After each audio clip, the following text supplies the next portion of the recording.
Burton, thanks for the $20. We appreciate it. I have a mate who started off rightly being angry at the capitalist/corporate system we all live under, but very soon went down the rabbit hole of conspiracy. How do we address the half-truth aspect of certain conspiracy? Great question. Yeah. It is a great question, because I do address the issue of people from the left getting involved in this stuff a little bit in the book. I mean, it's primarily a book about the far right, but I think if your politics are limited to a sort of populist, the people versus the elite, then there's a real possibility of being on the political left, being that first step into that conspiracy theory world. One of the things I did much earlier than this book, years ago, I did an oral history of Occupy Christchurch, our local offshoot of Occupy Wall Street, and one of the big slogans of the Occupy movement was, we are the 99%. It was, it's us, the people, against you, the 1%, the elites.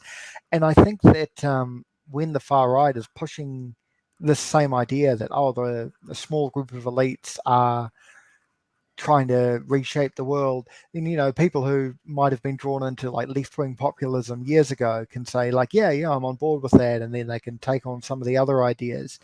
I think the solution to that, probably if you're someone on the political left, is making sure that people don't stop at the people power, us versus the elites, we are the 99%, but maybe educate themselves more to understanding, how capitalism works. Because, there's a half truth in there that there's, elites, but it's not really that simple. I mean, the small group of billionaires don't actually, control all government policy. I mean, your landlord who owns 2 properties, or your employer who employs 6 people, are the ones who are voting for the centre-right parties. It's not, the world's billionaires who probably have enough money that they aren't even participating that much in politics. So having a more grounded and reasonable understanding of capitalism and classes is probably one of the ways there, and understanding how social change happens and what actual collective organization is, through like organized labor and things, rather than just big populist protests. Not that there isn't a place for that.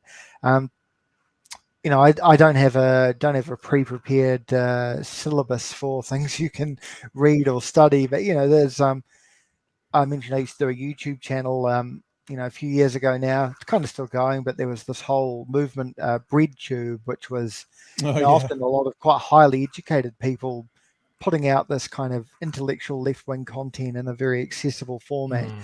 So there's ways to self-educate and collectively educate and groups and things that I think can give people a solid grounding, that if they do have legitimate concerns about the world's rich or whatever, they can then not end up on a pathway to one of these conspiracy rabbit holes, but maybe end up instead doing something more productive. Or BreadTube was sort of the response to, what do they call themselves? The intellectual dark web? Jordan Peterson, and it was sort of the counterpoint to that a little bit, wasn't it? So definitely, yeah.